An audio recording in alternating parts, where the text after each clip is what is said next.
Okay, a quick instructional video for those students tuning in via Zoom from home. So if you come to our folder for today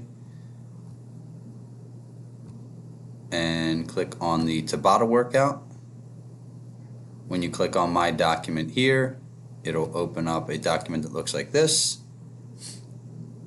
So what you need is a timer. You can use your computer, you can use a phone. If you want to, you can try this Tabata music timer. So it has cues, so you'll hear when he starts. So if you click on it, a pop-up should come up. Click on it again. So this is a Rocky themed one, and gives a countdown. So once he says go, that's when you would begin the first exercise. So Tabata is a fitness activity of circuits. If there is something for, it says to use weights. If you have weights, that's great. You can use soup cans, you can use water bottles. If you have nothing, you can just skip the weights. So while completing the circuit, you're doing each one for 20 seconds again, or you're doing it for however long in the song. It says go, so you're doing it, and then it will say rest. So you take that rest break, and then you're going right back into the next activity.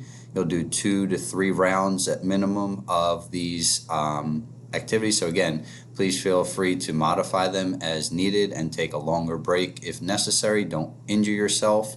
So the first one, when he says go, you'll be doing high knees until he says okay and stop or break, and then you wait, and then he says okay, next one and go. So you do an invisible jump rope, or if you have a jump rope, you could use it. So you're going through each one of these. Again, once you get down to 8, start back at number 1, do it at least 2 to 3 times. Then you're coming down here, and at the very end, like our directions up here, you're going to create your own Tabata workout that you could possibly do in the future. So fill out each one of these charts, because I will be with students that are here in school.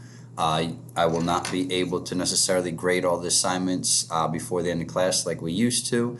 So once you have completed the assignment, you are able to end Zoom, and I'm probably going to end the Zoom meeting as soon as I go outside with students anyway.